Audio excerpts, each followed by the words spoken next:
Hi, Primas. I'm Roxy, And I'm Giselle. and this is the For Las Primas podcast. Welcome back. Welcome back, everyone. So, today we're talking about something that is so prevalent in our lives day to day, and it's the soft life versus hustle culture. Yes, you know what we're talking about. The candles, the solo brunches, the morning walks, the I don't do chaos anymore energy. And we love that vibe. But if you're like us, maybe choosing that kind of peace feels a little complicated. Because we were not raised to rest. We were raised to grind, to keep pushing, to prove ourselves. And even now, in moments when we could slow down, something inside of us is still saying, and you're not going to do anything today? So today we're asking, is the soft life really for us? Or is it just another privilege that wasn't made with women like us in mind? How do we even begin to shift from survival mode when it's all we've ever known? This one's for the primas who are trying to break cycles, give themselves grace, and choose rest even when it feels wrong. So grab a cafecito, light a little velita if you want, and let's talk about it. I feel like as we sit here and talk about the soft life versus the hustle life, you can see my eyes are so tired. Is this a sign that you need to go back to bed? It's just Choose rest today? somewhat of a soft life, but I also feel like right now I can't afford it. Yeah. I mean, okay. So soft life is a privilege when we talk about like deep rest and not needing to hustle as hard because people need to afford their life too. Things are expensive. Yeah, for sure. I'm in this weird in between where I just graduated, but I still need to take my boards. So any moment that I'm not studying and working towards that, I just feel guilty. Yes. And that is because of hustle culture. It's taught you that. Before we get too deep into today, let's think about hustle culture and what it means. So, when I look it up, I find that hustle culture is the belief that constant work, productivity, and striving are keys to success, self worth, and financial security. Some of the core elements of hustle culture is that your work is your identity, productivity is worshiped, 24/7 mentality, and glorifying the struggle. I do feel like I glorify the struggle or more or not like glorify, but more like I feel like I respect people a little bit more when they've had to hustle and struggle. Yes, definitely. I don't know. I have mixed feelings about glorifying the struggle. I struggle with that because I think if you're working 24/7 and you are struggling to like get your business up and then your business is up and it's, really successful, like what happened during that time where you were getting your business up and running? Like you get to a point where you're burnt out. And maybe entrepreneurship isn't the best example because it does require a level of sacrifice and you know that going into it. But I don't know. I have a hard time thinking about this in corporate structure. Like people who work more and longer hours are more burnt out than people who just work what's the expected amount of time. And I don't know. I think it's a little bit dangerous to romanticize the sacrifice as well because you're giving up a lot of things, your mental health, time with your family, et cetera, for a job or a career. So I don't know. It's tricky. I have always had 2 jobs. So for me, I was always thinking, if I wanna be able to go out, I wanna be able to, you know, live on my own and have a car and all these things. In my head, I'm like, "Well, if I want that, then I need to work, and you need to work." You know that Britney Spears song, "You gotta work, bitch." You gotta work, bitch. Yeah, and what's hard about that is that I wonder if the experience is different for first generation because people who have been here for many generations and not every single person who is like born and bred in the US from many generations has family money or has generational wealth, but their parents at least have had a job within the US that you could maybe look up to, like if your mom, if you grew up here and your mom works corporate and then you work corporate or whatever that looks like. We can only speak for Hispanic populations because that's our experience. But, our parents come here and do a lot of manual work, and that manual labor doesn't end or doesn't have normal hours a lot of time. And so we have been raised seeing our parents work really difficult jobs day after day after day. And so, of course, that's going to instill in us some level of like, we also need to be this level of productive in order to be successful. But they had to work so much harder than we have to work to make it in the country. Totally. But I do think too, Giselle, that one thing that gets conflated, I think, is that if you live a soft life, then you are not successful. Mhm. But hustle culture really promotes this like hustle 24/7. It's like the Instagram. You want to make 7 streams of income, become an affiliate with Amazon, do this, do that, do that, versus deciding what is enough for you, choosing like not to burn out. If you work in a corporate job and yes, you can work above and beyond, do you have to go above and beyond? Is doing your Mm, job just enough? Like, why literally. not? I have this conversation with my husband actually quite a bit because I have a love-hate relationship with the word successful because I think it's so subjective and because he talked to someone in his job who's like a millionaire and he's like, "Oh, and he's a millionaire and he says that the key to life is not even money and da da da da da." And I'm like, "First of all, that's easy coming from a millionaire. Second of all, second of all, like, you're idolizing this man because he's a millionaire and, like, to you, that's what success looks like, but to me, that's not the idea of success. The reason you think that's success is because growing up in the US, it's the hustle culture, it's the grind, it's the material things, it's the money, it's the greed, and that's why you think that's what success looks like. Period. We're done. It's so true. It's so true. That was our parents' Mm, definition of success was like, I need to make money. I need to make enough money for my kids to go to school. I want my kids to get a college education so that they can be professionals and they never have to work manual labor jobs the way we did mm, or not have slim pickings the way they mhm, had. So in a lot of ways, that millionaire's level of success is the immigrant's level of success because they want to get to that point and they'll do whatever it takes. I think the difference too there is like, did that millionaire guy that works with your husband, what was his upbringing like? Did he have right. parents to fall back on? Because our parents didn't have anybody to fall back on. Mhm. It was their sole responsibility to make it for the family. And so, soft Did life his dad wasn't give him even, $100 million loan? yeah, to start his first business. And now he's a self made millionaire. Soft life wasn't even in our parents' vocabulary. It was all about survival. And I think that's important to talk about because our parents worked multiple jobs, often labor intensive roles. Like I remember when my parents first moved to the United States, they lived in California, and my dad worked at a car wash during the day, and at night he waxed floors at a mall, and my mom worked ironing hotel sheets. Mhm.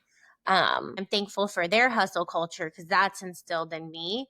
But what is also instilled in me is boundaries, is protecting myself, is like mental health awareness, is all these other things where I can say, no, thank you. I'm not really willing to work 14-hour days. So that's a privilege we have that our parents didn't. Yeah, definitely. Also realizing that rest can feel selfish when you're the one who made it, but also a need, and both can be true. Yeah, just because you choose to live a soft life doesn't mean that you're not hustling. I think that's another thing to remember. It just means that you're remembering to take care of yourself in Mhm. the process of whatever your hustle looks like to you.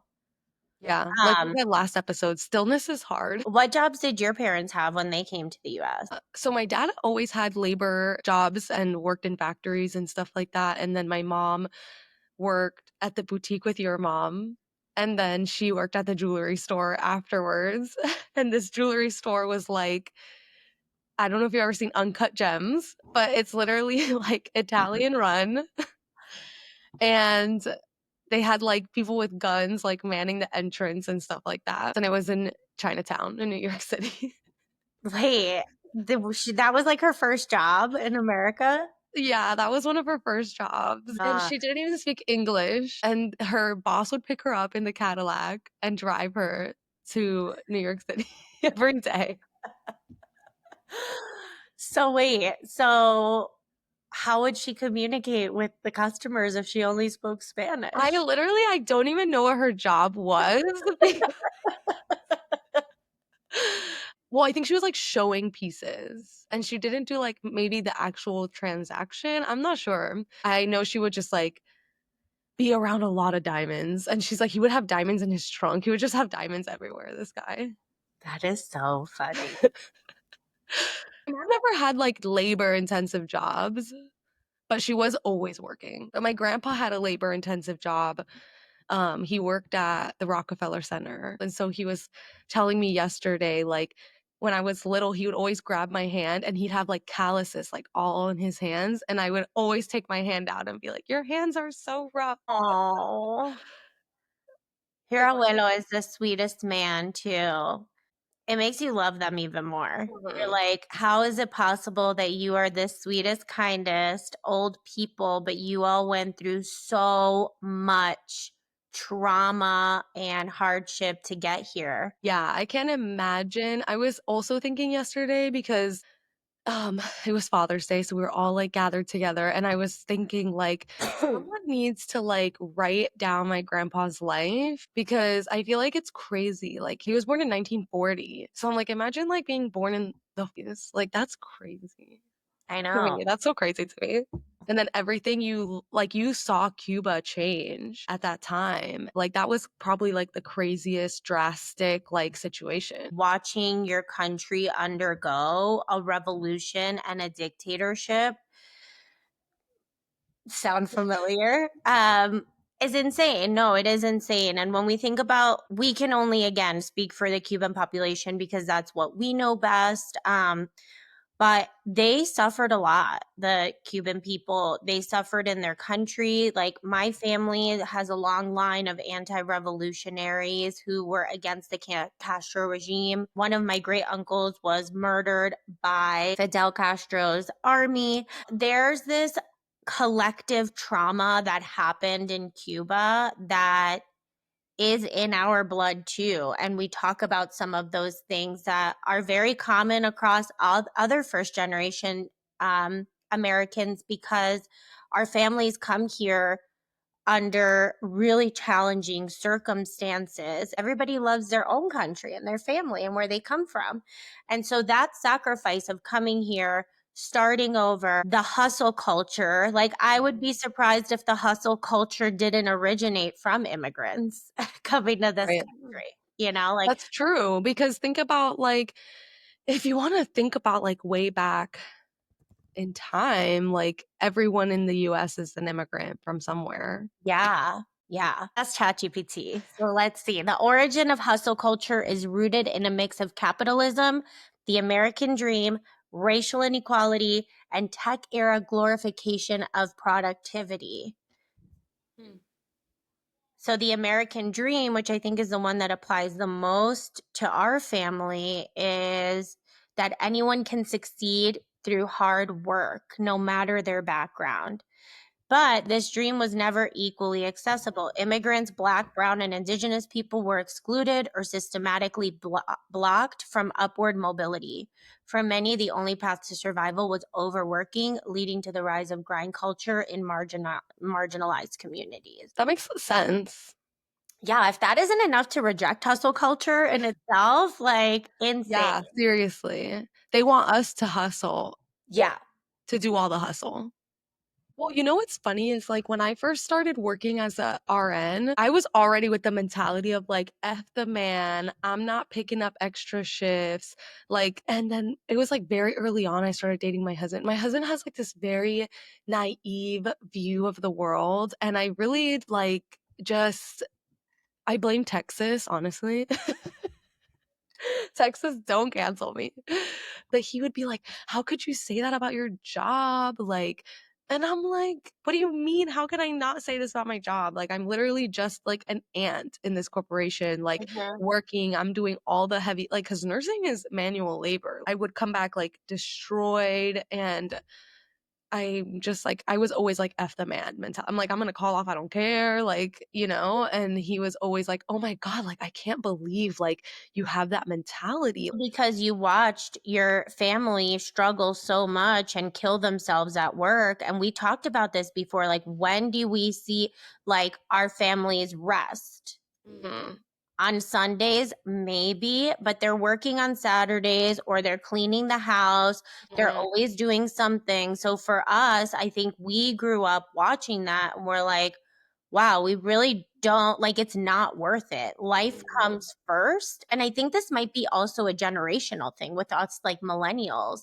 And Gen Yeah. Z doesn't even better. I think maybe soft life is more for millennials because we're still hustling and we still want to like work because I don't know about you, but I love to work. It gives me purpose. But we watched our families struggle so much that maybe it comes from that where we grew up and we're like, you know what? Money is important, but to your point earlier, money isn't everything. Success is defined by what you value, and we value different things. Like we value our mental health, we value going outside and spending time with people that we love, and we don't really value like having the big house and the big cars. I'm proud of us for always sticking to our values and not compromising that in order to make money.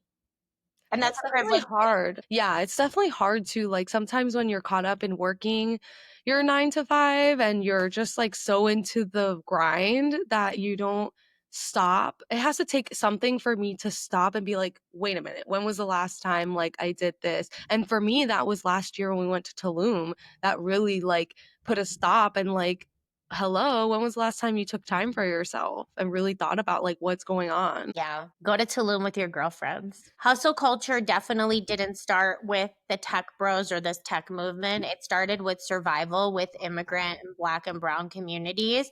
And somewhere along the way, it got glamorized, repackaged, and sold back to us as ambition. So I'm glad that we are looking ahead and not falling into that because too like you're at the bottom like working and the CEO is at the top or whoever even in hospitals, right? Like they have a president or a CEO and they're the ones banking and you're there like giving up big life events and big life Yeah. moments for what? Mhm. And all like, I mean, nursing is a whole thing because it's like the CEOs and the people at the top, they have no idea. They have no idea. And also all the trauma that comes with nursing. Like, there's so much trauma. There's things that I've seen that it's like, we should not be like seeing this. It's crazy. And the CEOs don't know anything about it. But which is why, like, and this is when I was working at a for profit organization, which I hated. I hated working at a for profit organization. When I moved to nonprofit, it's definitely better.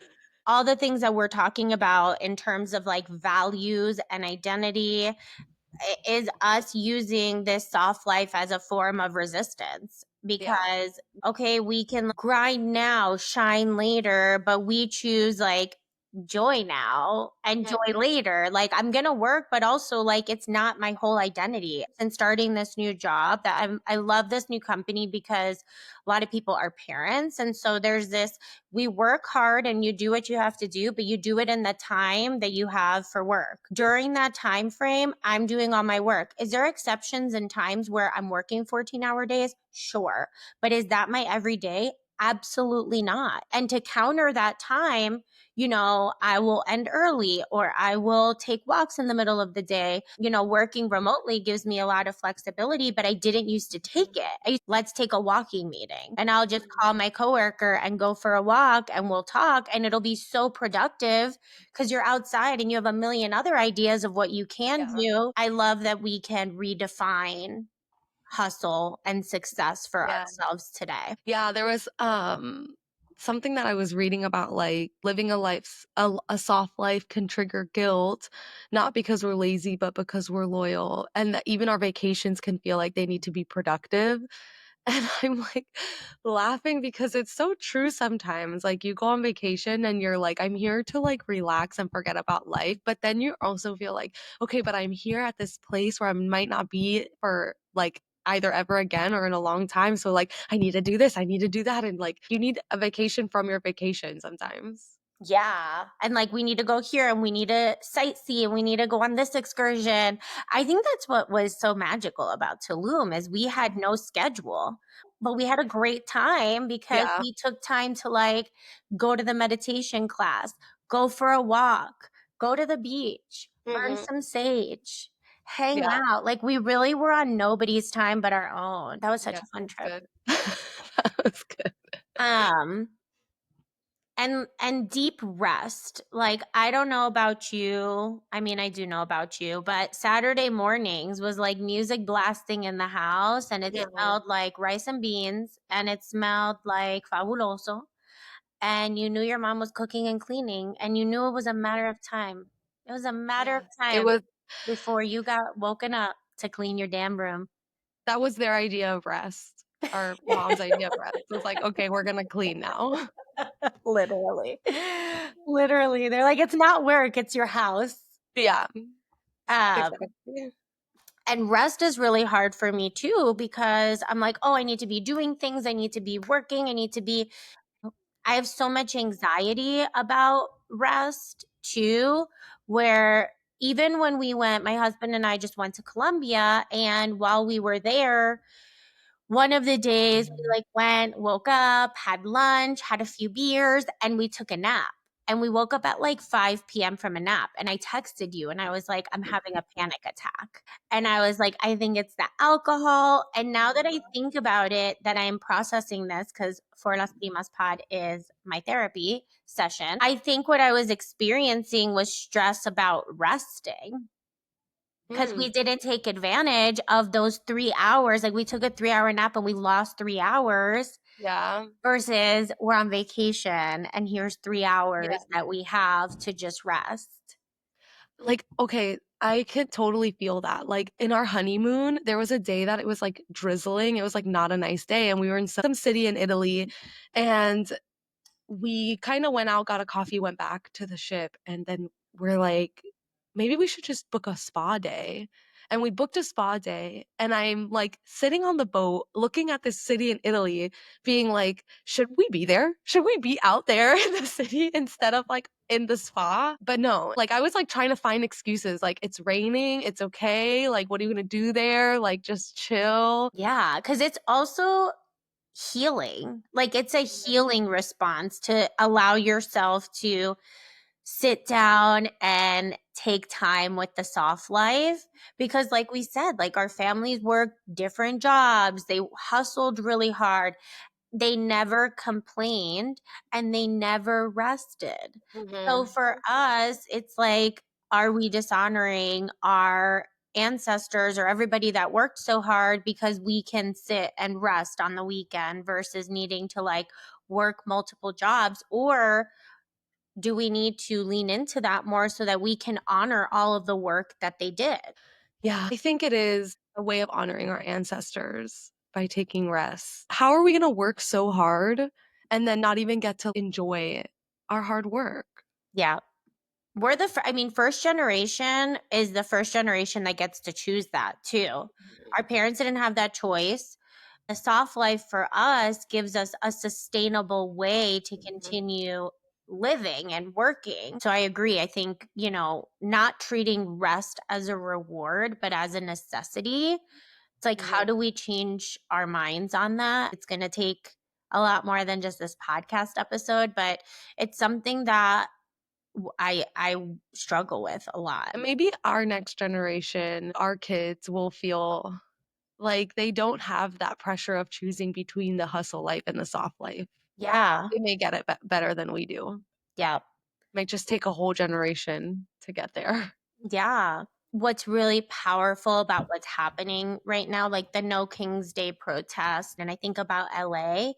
And it's funny because I had a friend tell me that she was talking to someone who had voted for Trump, and that this person had told her, well, aren't all the illegal immigrants the one causing all of these uprisings in the protests that we've seen on the Mhm, news? And it's so funny. And it's like, no, the undocumented people are hiding out right now. They're not trying They're to not at be the protests, out yeah. on the streets. Who's out there is the first generation. And of course, like non first generation, but the first generation or second generation kids who are like, yo, you're trying to go after all these undocumented people. Do you know how hard they worked? Like, we feel so sad, maybe is the word, or Yeah. so guilty for all the work that our families had to do to make it here. And then for people who have never understood that struggle to just be like, oh, they just come here and they're taking our resources. It's like, no, they came here and they actually worked their ass off. Like my Mhm. grandfather worked day and at night would go to school, and they hustled, man. It was a hard life. And so I think that our generation is the one speaking out because we have that privilege to say, like, no, actually, have you ever known an immigrant and how hard they work? Yeah, like, we're the ones that are like, "We've seen this, like, firsthand," like, if There's only it was that easy, if it was that easy to just come over here and get all the resources and not do anything. I know, right? I found a quote that said burnout is the highest among first gen professionals, especially women of color navigating high pressure workplaces. 75% of Latinas, according to Lean and McKenzie 2022 report, it says 75% of Latinas say they feel the need to work twice as hard to get half as far in their careers. Totally. So that kind of just goes back to what I was saying about corporate world, where I felt frustrated. I felt frustrated because on one hand, as we're talking, like I think about the jobs my parents had, how I've never had that, how hard I've worked, how far I've come. Like I have a master's degree, I have a corporate job. I'm the first one breaking all of those barriers in my family without a role model or a mentor to ask questions along the way. I've started to like create my own mentors at work, but that's not something that was built in for me. And at the same note, if I were a man, particularly a white man working in corporate, would I now be a VP? Like, I Mm, can't help but feel that to some degree, there are aspects about me that rub people the wrong way, which is okay. Like, I'm outspoken, I am really hardworking, I'm smart, all these things that can be very threatening. That quote really hits me because it's like, yeah, you do have to work twice as hard to get half as far in this country. And so, rest and the soft life is more important than ever for first generation Latinas like us. yeah, the niche of healthcare that I work in is so different because when I went for my interview actually for this new job, the panel interview was all people of color, and the big top dog was a woman of color, and I was like, "Yes." And I just felt like already like, "Okay, this is great. This is a great, situation."